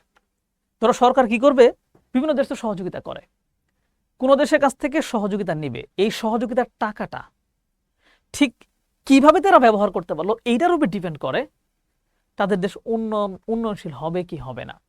ধরো যদি টাকাটা নিয়ে এসে একটা অদ্ভুত জায়গায় ব্যয় করে যেটা আসলে ওদের কোনো কাজে লাগতেছে না, দুর্নীতি করে যদি খায় ফেলে তাহলে তো শেষ।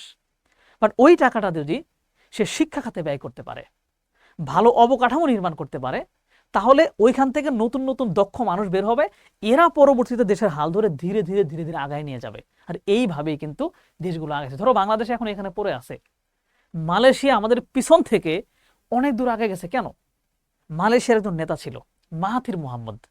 এই মাহাথির মোহাম্মদ তিনি তার একেবারে কি বলবো দূরদর্শী চিন্তার মাধ্যমে বিদেশিদেরকে ইনভাইট করে বিদেশিদের কাছ থেকে বিনিয়োগ নিয়ে ঋণ নিয়ে দেশটাকে একদম সাজায় ফেলছে। এরপর সেখানে তাদের সম্পদগুলো ব্যবহার করে তারা উন্নত হয়ে গেছে। উন্নত বলতে তাদের আয় অনেক বেড়ে গেছে। আর বাংলাদেশ চাইতে পারে নাই। বাংলাদেশে যারাই ক্ষমতায় গেছে, দুর্নীতি, তারপরে হচ্ছে অপশাসন, রাজনৈতিক অস্থিরতা, ঋণ নিয়ে খেয়ে ফেলা, ভুল জায়গায় বিনিয়োগ ইত্যাদি কারণে আমরা ওই রকম লেভেলে আগাইতে পারিনি। যেটুকু আগাইছি খুবই কম আগাইছি, আরো বেশি আগাইতে পারতাম। বুঝতে পারছো? তো উন্নত এবং অনুন্নত দেশের মধ্যবর্তী পর্যায়ে থাকে। মূল মন্ত্র হচ্ছে পরিকল্পিত উন্নয়ন কর্মসূচি। লক্ষ্য কি? প্রাকৃতিক এবং মানব সম্পদের সঠিক ব্যবহারের মাধ্যমে জাতীয় আয় এবং জীবনযাত্রার মান বৃদ্ধি করা, এটা হচ্ছে মূল লক্ষ্য। উন্নয়নশীল অর্থনীতি হচ্ছে কৃষি থেকে শিল্পের দিকে ক্রমান্বয়ে যাচ্ছে, যেমন বাংলাদেশও ধীরে ধীরে কৃষি থেকে শিল্পের দিকে যাচ্ছে এবং কৃষির আধুনিকায়ন ঘটতেছে। মানব সম্পদ, শিক্ষার হার বৃদ্ধি এবং স্বাস্থ্যসেবা বাড়তেছে, জনসংখ্যা নিয়ন্ত্রণের ব্যাপারগুলো এখানে চলে আসে। ব্যাপক নগরায়ন, যোগাযোগ এবং বিদ্যুৎ খাতের উন্নয়ন এখানে ঘটে। এগুলোতে মূল গুরুত্ব দেওয়া হয়। জীবনযাত্রার মান ধীরে ধীরে বৃদ্ধি পাওয়া শুরু করছে, বেকারত্ব হ্রাস পাইতেছে, দারিদ্র্য বিমোচন এখানে হয়ে যাচ্ছে। তার মানে আমরা তিনটা ক্যাটাগরি দেখলাম এবং দেখলাম যে হ্যাঁ, বাংলাদেশে একেবারে দরিদ্রও না, আবার উন্নয়নশীলও হয়ে সারে নাই, উন্নয়নশীলের খুব কাছাকাছি আছে। আমরা বলতে পারি যে আমরা উন্নয়নশীল দেশ। ঠিক আছে? তো বাংলাদেশের অবস্থান কি দেখো, আমাদের অব্যাহত উন্নয়ন প্রচেষ্টা এবং কিছু আর্থসামাজিক সূচকের, যেমন আমরা শিক্ষায় জেন্ডার সমতা ইত্যাদি উচ্চ মানের কারণে বাংলাদেশ উন্নয়নশীল দেশের অন্তর্ভুক্ত। বুঝতে পারছো আমাদের বৈদেশিক বাণিজ্য কেমন? প্রধানত উন্নত দেশগুলোতে আমরা আচ্ছা, মানে বাংলাদেশের অবস্থান হচ্ছে উন্নয়নশীল, এবং এর সাথে কি বলছে, উন্নত এবং উন্নয়নশীল দেশের সাথে বাংলাদেশের সম্পর্ক কেমন। সো উন্নত এবং উন্নয়নশীল দেশগুলোর সাথে আমাদের সম্পর্ক আছে দুই রকম সম্পর্ক। একটা হচ্ছে বৈদেশিক বাণিজ্যের মাধ্যমে সম্পর্ক, আরেকটা হচ্ছে বৈদেশিক সহায়তার মাধ্যমে। যেমন আমরা উন্নত দেশে জিনিসপাতি রপ্তানি করি কোথায় কোথায়? যুক্তরাষ্ট্র, জার্মানি, যুক্তরাজ্য, ইউরোপের বিভিন্ন দেশ এবং ভারতে বা বিভিন্ন দেশে আমরা জিনিসপাতি রপ্তানি করি, কিন্তু সেটা বেশি পরিমাণে না। এদের কাছ থেকে আমরা আমদানি করি, চীনের কাছ থেকে আমরা সবচেয়ে বেশি আমদানি করি, ভারত থেকে প্রচুর আমদানি করি, ইউরোপ থেকে, আমেরিকা থেকে বিমান টিমান ইত্যাদি নানান কিছু আমদানি করি। সো উন্নত উন্নয়নশীল দেশের সাথে কিন্তু আমাদের সম্পর্ক আছে, বাণিজ্যিক সম্পর্ক আছে। ঠিক আছে? আমরা কি কি রপ্তানি করি? তৈরি পোশাক, পাটজাত পণ্য আমদানি করি চীন এবং ভারত থেকে সবচেয়ে বেশি, চীন থেকে সবচেয়ে বেশি আমদানি করি। কি কি আমদানি করি? মূলধনী যন্ত্রপাতি, কাঁচামাল, পেট্রোলিয়াম, এগুলা। বাণিজ্যিক চিত্র কেমন? রপ্তানি আয় দীর্ঘ সময় ধরে আমদানির চেয়ে কম, মানে আমাদের আমদানি বেশি, রপ্তানি কম। তবে এটা আমরা ব্যাকআপ দিই কিভাবে? বিভিন্ন উন্নত দেশে আমাদের প্রবাসীদেরকে পাঠাইছি, তারাও ওইখানে কাজ করে আমাদের দেশে টাকা পাঠায়, ওটা দিয়ে আমরা ব্যাকআপ দিয়ে ফেলি। আর একটা সম্পর্ক হচ্ছে বৈদেশিক ঋণ সহায়তা এবং অনুদান। বিভিন্ন দেশ আমাদেরকে ঋণ দেয়, আমাদের দেশে বিনিয়োগ করে, বিভিন্ন সহযোগিতা প্রদান করে, যেমন বিশ্ব ব্যাংক, IMF, ADB, যুক্তরাষ্ট্র, জাপান, যুক্তরাজ্য ইত্যাদি থেকে আমরা ঋণ এবং অনুদান গ্রহণ করি। জাপান হচ্ছে আমাদের এখানে সবচেয়ে বেশি সহযোগিতা করে।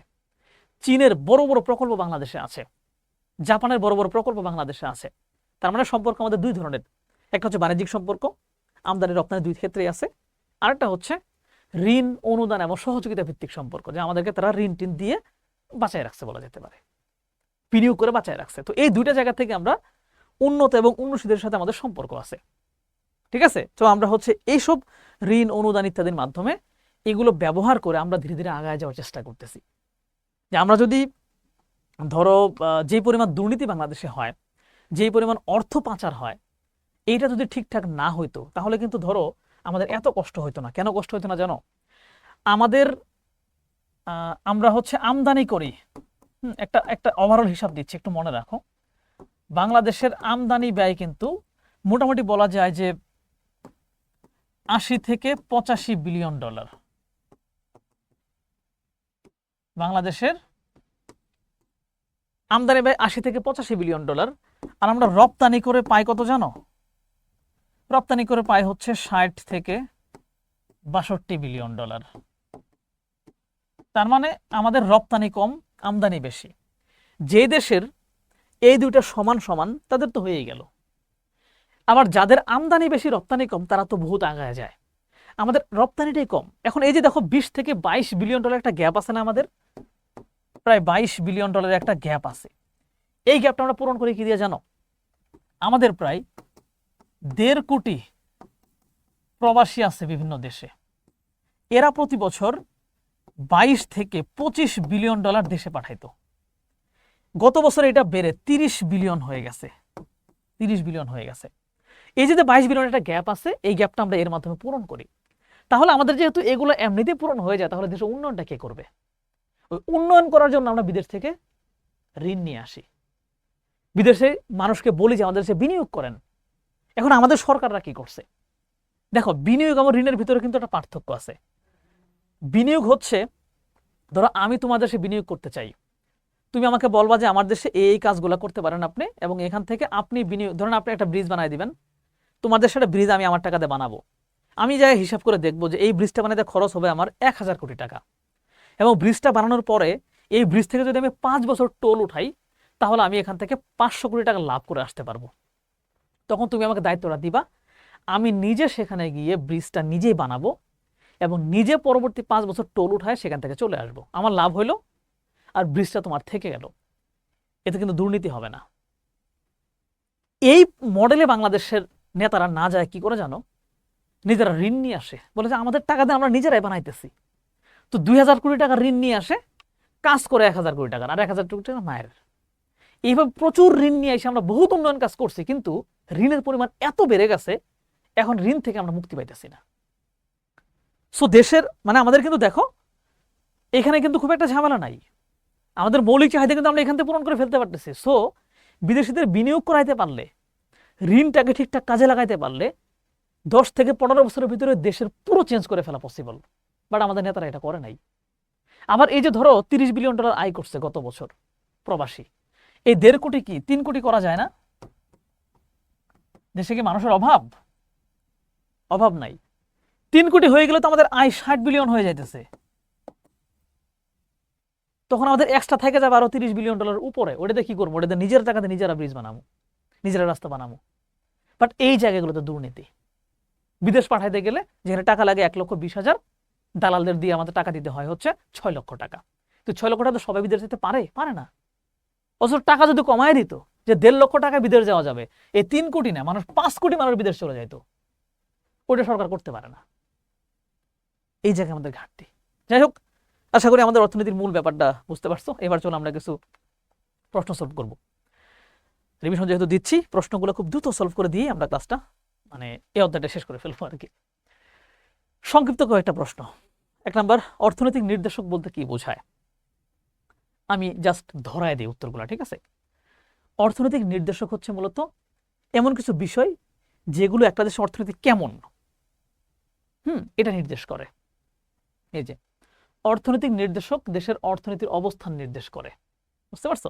দেশের মোট জাতীয় উৎপাদন, অভ্যন্তরীণ বা দেশজ উৎপাদন এবং জনগণের মাথাপিছু আয়কে একত্রে অর্থনীতি নির্দেশক বলা হয়। দেশের অর্থনীতি পূর্ববর্তী অবস্থার তুলনায় এগিয়ে যাচ্ছে, পিছিয়ে যাচ্ছে, নাকি একই অবস্থায় আছে, তা অর্থনৈতিক নির্দেশকের মান দ্বারা বোঝা যায়। সো তুমি এখানে প্রথম লাইনটা এটা ইউজ করতে পারো। এখানে ওই লাইনটা না দিয়ে এই লাইনটা প্রথমে দিয়ে তারপরে ওই লাইনটা দিবা, তাহলে বেশি নাম্বার পাবা। প্রশ্ন 2, আর হ্যাঁ, প্রশ্নের উত্তর কিভাবে লিখতে হয় এটার জন্য কিন্তু একটা ভিডিও আমাদের শিখো ইউটিউব চ্যানেলে আছে। হ্যাঁ, ওই ভিডিওটা দেখে নিও। আর এই যে এতক্ষণ যে ক্লাস করতেছো, চ্যানেলকে সাবস্ক্রাইব করছো? চ্যানেলটা তাড়াতাড়ি সাবস্ক্রাইব করে দিও। চ্যানেল সাবস্ক্রাইব না করে এত বড় ক্লাস দেখা যাবে না। এটা তো একটা অন্যরকম ব্যাপার, বুঝো নাই? চ্যানেলটা সাবস্ক্রাইব করে দাও, বন্ধুদেরকেও হচ্ছে ভিডিওর লিঙ্কটা পাঠাও, ওরাও ক্লাসটা দেখুক, প্রিপারেশনটা 100% করে ফেলুক। আর হ্যাঁ, কমেন্টে হচ্ছে কিন্তু এই কিভাবে একটা সৃজনশীল প্রশ্ন লিখতে হয় ওই ভিডিওর লিঙ্কটা দেওয়া আছে, ওইটা ভালো করে দেখে নিবা, তাহলে খ নাম্বার কেমন লিখতে হয় এটা বুঝে ফেলবা। ঠিক আছে, মিস করবা না কেউ। প্রশ্ন 2, মোট জাতীয় উৎপাদনকে কয়টি দিক বিবেচনায় পরিমাপ করা যায়? আমরা দেখছি 3টা দিক বিবেচনায় করা যায়। একটা হচ্ছে উৎপাদিত দ্রব্য সামগ্রী এবং সেবার যে আর্থিক মূল্য, উৎপাদনের উপকরণগুলোর অর্জিত আয়, আর হচ্ছে সমাজের মোট ব্যয়। এই 3টা দিক বিবেচনা করে নির্ণয় করা হয়। 3 নম্বর প্রশ্ন, মোট দেশজ উৎপাদন কি? সংক্ষেপে লেখো। মোট দেশজ উৎপাদন, আমরা জানি যে একটা দেশের ভৌগোলিক সীমানার মধ্যে দেশি এবং বিদেশি সকল নাগরিক মিলে যেই পরিমাণ পণ্য উৎপাদন করে তার আর্থিক মূল্যই হচ্ছে দেশজ উৎপাদন। এটা 1 বছরের শেষ। 4 নাম্বার, বাংলাদেশের অর্থনীতিতে শিল্প খাতের গুরুত্ব, হ্যাঁ পুরুত্ব হয়ে গেছে, শিল্প খাতের গুরুত্ব এবং অবদান মূল্যায়ন করো। শিল্প খাতের অবদান কি হয়েছে? 80-81 সালে যেটা ছিল এখন সেটা বাড়ছে, ক্রমশ বৃদ্ধি পাচ্ছে। এখানে কি কি শিল্প আছে সেটা আমরা বলবো, এবং এখানে কর্মসংস্থান বৃদ্ধি পাচ্ছে এটাও আমরা বলবো। শেষ। মানে এখন কত? এখন হয়ে গেছে প্রায় 38%, আগে ছিল 17.5%-এর মতো। ওকে, আমরা 2টা সৃজনশীল দেখবো, এরপরে এমসিকিউ গুলো সলভ করে ক্লাস মানে এই অধ্যায়টা শেষ করব। এক্স দেশের 1 বছরের অর্থনীতির বিষয়ক তথ্য। 1 বছরের কিছু তথ্য আমাদেরকে দিছে। দেশের নাম হচ্ছে এক্স। ধাপ 1, দেশটির অভ্যন্তরে উৎপাদিত দ্রব্য এবং সেবার মূল্য 31,000 কোটি টাকা। দেশের অভ্যন্তরে মানে ভৌগোলিক সীমানার মধ্যে, এটা হচ্ছে জিডিপি। দেশটিতে বসবাসকারী বিদেশিদের দ্বারা উৎপাদিত দ্রব্য এবং সেবার মূল্য, এটার ভিতরে বিদেশিরা উৎপাদন করছে 5,000 কোটি টাকার, বুঝো। আর দেশের বাইরে অবস্থানকারী নাগরিকদের উৎপাদনের আর্থিক মূল্য 7,500 কোটি টাকা। মানে আমি যেই উদাহরণ দিয়ে বুঝাইছিলাম সেম উদাহরণ দিয়ে হচ্ছে এখানে প্রশ্ন দিয়ে দিয়েছে। ধাপ 2, দেশটির জনসংখ্যা 17 কোটি, মোট জাতীয় আয় 48,500 কোটি ডলার। এখান থেকে প্রশ্ন আসছে, কি প্রশ্ন? উন্নত দেশ কাকে বলে? বলছে অর্থনৈতিক উন্নয়ন ঘটেছে এবং এই উন্নয়ন দীর্ঘমেয়াদে অব্যাহত আছে এমন দেশকেই উন্নত দেশ বলে। খ নাম্বার, আমরা অর্থনৈতিক সমস্যা সমাধানে সচেতন হব কেন? কারণ অর্থনৈতিক সমস্যা সমাধান না করলে আমরা আগায় যেতে পারবো না, এটাই মেইন কারণ। ঠিক আছে, বলছে আমরা অর্থনৈতিক সমস্যা সমাধানে সচেতন হব কারণ অর্থনৈতিকভাবে পিছিয়ে থাকা কোনো ব্যক্তি বা রাষ্ট্রই মর্যাদা, সম্মান এবং গৌরব নিয়ে বেঁচে থাকতে পারে না, নিজস্ব চাহিদাগুলো পূরণ করতে পারে না তাদের মৌলিক চাহিদাগুলো। সামষ্টিকভাবে সবাই যদি তাদের মেধাশ্রম কাজে লাগায় তাহলে সমাজ থেকে বৈষম্য, দারিদ্রতা দূর হয়ে অর্থনীতি হয় উৎপাদনমুখী, যার প্রভাব সামগ্রিক অর্থনীতিতে পড়ে এবং মাথাপিছু আয় বৃদ্ধি পায়, ফলে উন্নত জীবনমান নিশ্চিত হয়। তাই উন্নত জীবনমান নিশ্চিতে অর্থনৈতিক সমস্যা সমাধানে সচেতন হতে হবে। মানে উন্নত জীবনটাই আমাদের মেন উদ্দেশ্য, আগায় যাওয়াটাই মেন উদ্দেশ্য। গ নাম্বারে কি বলছে? বলছে ধাপ 1-এর তথ্যের আলোকে দেশটির জিডিপি এবং জিএনপি নির্ণয় করো। একদম সহজ হিসেবে, এটা দেখলেই বুঝতে পারবা। ওইখানে জিডিপি বলছে কত? জিডিপি তো বলেই দিছে, তাই না? আমরা এখানে এই প্রশ্ন উত্তর করার সময় আমরা মোটামুটি জিডিপির একটা সংজ্ঞা দেব, জিএনপির একটা সংজ্ঞা দেব, তারপর তথ্যগুলো থেকে বানাবো। এই যে জিডিপি দিয়েই দিছে, দেশটির জিডিপি হলো 31,000 কোটি টাকা, মানে দেশের অভ্যন্তরে যা হবে সেটাই তো জিডিপি। এই জিডিপি থেকে আমাদের কি বের করতে হবে? জিএনপি বের করতে হবে। জিএনপি বের করার সময় কি করতে হবে? জিডিপি থেকে বিদেশিদের যেই অবদানটা ছিল সেটা বিয়োগ করতে হবে। বিদেশিদের অবদান কত ছিল? বিদেশিদের ছিল 5,000 কোটি টাকা। এখান থেকে আমরা 5,000 কোটি টাকা বিয়োগ করব, তাহলে এখানে থাকলো 26,000 কোটি টাকা। এর সাথে আমরা যোগ করব হচ্ছে আমার দেশের বিদেশিরা যত আয় করছে। কত আয় করছিল?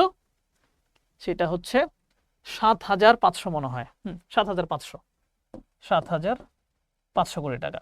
এবার এটা যোগ করে দিলে কত হলো? একদম পাক্কা। 0,0,5,3,3 33,500 কোটি টাকা। এটা হচ্ছে আমার জিএনপি বের হয়ে গেছে। জিডিপি তো আগের থেকে বের করা ছিল, আর জিএনপি বের হয়ে গেল। ঘ নাম্বার, ধাপ 2 এ প্রদত্ত তথ্য অনুযায়ী মাথাপিছু আয় নির্ণয় করো। মাথাপিছু আয় জীবনযাত্রার মানকে প্রভাবিত করে, পাঠ্যপুস্তকের আলোকে বিশ্লেষণ করো। তো মাথাপিছু আয় বের করার উপায় কি? জাতীয় আয় সেখানে বলেই দিছে, ওইটাকে শুধু আমরা জনসংখ্যাতে ভাগ করে দিব। তো 17 কোটি জনসংখ্যা বলে দিছে, আর মাথাপিছু আর জাতীয় আয় বলে দিছে 48,500 কোটি টাকা। ভাগ করলে বের হইলো 2853। মানে বাংলাদেশের এই মুহূর্তেটাই বলা হয়েছে আর কি।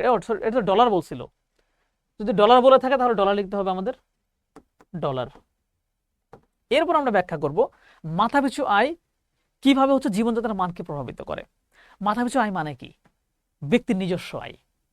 ব্যক্তির নিজস্ব আয় যত বেশি হবে, সে তত বেশি জিনিসপাতি ভোগ করতে পারবে, সে তত বেশি সুবিধা নিতে পারবে, সে তত বেশি উন্নত জীবনযাপন করতে পারবে। সো ব্যক্তির আয় বৃদ্ধি মানে উন্নত জীবনযাপন করা। সো এই লাইন থেকে বিস্তারিত ব্যাখ্যা দিয়ে দিলে হয়ে গেল। ব্যাখ্যা দেওয়ার আগে অবশ্যই মাথাপিছু আয় কি এইটা নিয়ে ভালো করে এখানে বুঝাই দিতে হবে। সৃজনশীলের ব্যাপারটা আসলে এরকম। ওকে, আমরা আরেকটা প্রশ্ন দেখবো, এরপরে এমসিকিউতে চলে যাব। বলছে আহাদের দেশের জনসংখ্যা 18 কোটি। ওই দেশের কোনো এক বছরে দেশের জাতীয় আয় 54,000 কোটি টাকা। ওকে, তিনি সম্প্রতি একটি দেশে চাকরির সুবাদে গিয়েছেন। সেই দেশের জনগণের মাথাপিছু আয় 66,178 ইউএস ডলার। মানে নিজের দেশের সবার মিলে আয় হচ্ছে 54,000 কোটি টাকা। আর যে দেশে গেছে ওইখানে এক একটা ব্যক্তি আয় করে 66,000 ইউএস ডলার। মানে সে গেছে উন্নত দেশে। ঠিক আছে, প্রবৃদ্ধির হার কাকে বলে? কোন দেশের জাতীয় আয়ের বার্ষিক বৃদ্ধির হারকেই প্রবৃদ্ধি হার বলে। বাংলাদেশের জনগণের বৃহত্তর অংশ মানব সম্পদে রূপান্তরিত না হওয়ার কারণ কি ব্যাখ্যা করো। মানে আমাদের দেশের জনসংখ্যার একটা বড় অংশ কেন মানব সম্পদ না? এর পেছনে কারণ হচ্ছে দারিদ্র্য, সুশিক্ষার অভাব, সরকারি পৃষ্ঠপোষকতার অভাব, কারিগরি শিক্ষার অভাব। এগুলোর কারণে হয় নাই। আমরা দেখি, তারপর একটু পরে দেখি। বাংলাদেশের জনসংখ্যার একটি বড় অংশ এখনো শিক্ষা এবং স্বাস্থ্য সুবিধা থেকে বঞ্চিত। প্রধানত যথাযথ শিক্ষা এবং প্রশিক্ষণ, কারিগরি এবং প্রযুক্তিগত জ্ঞান এবং দক্ষতা এবং সুস্বাস্থ্য নিশ্চিত করার মাধ্যমে একটি জনগোষ্ঠী মানব সম্পদে রূপান্তরিত হয়। মানব সম্পদ কি জিনিস জানো তো? মানে একটা সাধারণ মানুষ একরকম, এই মানুষটাকে যখন তুমি শিক্ষিত করবা, দক্ষ করবা, যে যখন আয় করতে পারবে তখন সে হয়ে যাবে একটা সম্পদ।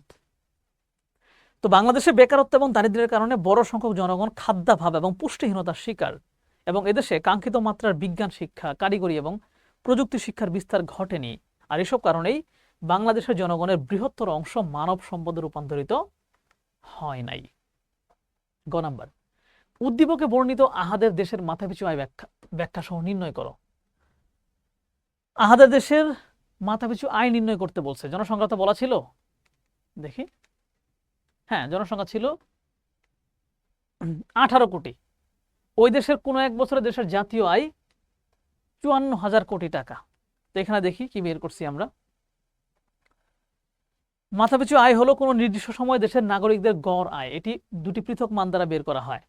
মোট জাতীয় আয় এবং মোট জনসংখ্যা। মোট জাতীয় আয় কত? 54,000 কোটি টাকা।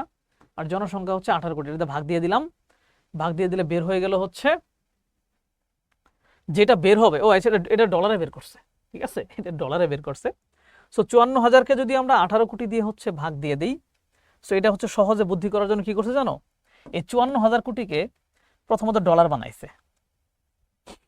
ডলার বানানোর পরে ওইটাকে 18 কোটিতে ভাগ দিছে, বের হয়ে গেছে হচ্ছে 25 মার্কিন ডলার। সেগুলো ক্যালকুলেটর নিয়ে যাবা, ক্যালকুলেটর হিসাব করতে এগুলো একদম সহজ হবে।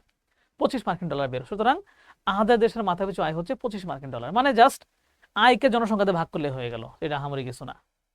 ঘ নাম্বার, উদ্দীপকে বর্তমানে আহাদ যে দেশে অবস্থান করছেন সে দেশটির অর্থনৈতিক অবস্থার সাথে আহাদের দেশের অর্থনৈতিক অবস্থার তুলনামূলক বিশ্লেষণ করো। আহাদের দেশটা হচ্ছে একদম গরিব দেশ, অনুন্নত দেশ এখানে। ঠিক আছে, আমরা জানি মাথাপিছু আয় এত বেশি যদি হয় সেটা হচ্ছে উচ্চ আয়ের দেশ। ঠিক আছে, আর এখানে যেটা পাইছি আমরা সেই অনুযায়ী জনসংখ্যার আহাদেরটা হচ্ছে একটা অনুন্নত দেশ, আর সে যেখানে গেছে সেটা উন্নত দেশ। সো উন্নত এবং অনুন্নত দেশের ভিতরে আমরা পার্থক্য দেখাবো, যে উন্নত শিল্প নির্ভর, উন্নত হচ্ছে কৃষি নির্ভর। উন্নত মানুষের জীবনযাত্রার মান অনেক ভালো, অনুন্নতটা দুর্বল। উন্নতর অবকাঠামোগত উন্নত, অনুন্নত দেশের অবকাঠামো খুবই দুর্বল। রাস্তাঘাট ভালো, রাস্তাঘাট খারাপ। জনসংখ্যা শিক্ষিত, জনসংখ্যা অশিক্ষিত। অনেকগুলো পার্থক্য বের হয়ে গেছে। So thank you. এরপর আরেকটা প্রশ্ন আছে, এটা আমি দেখাচ্ছি না। এরপর আমরা একদম চলে যাচ্ছি এমসিকিউতে। গুরুত্বপূর্ণ কিছু এমসিকিউ এখানে অ্যাড করা আছে, যেগুলো আমরা সলভ করবো, একটু মনোযোগ দিবা। ঠিক আছে, প্রথম প্রশ্ন, মিস্টার রাজেশ মিত্র একজন ভারতীয় নাগরিক।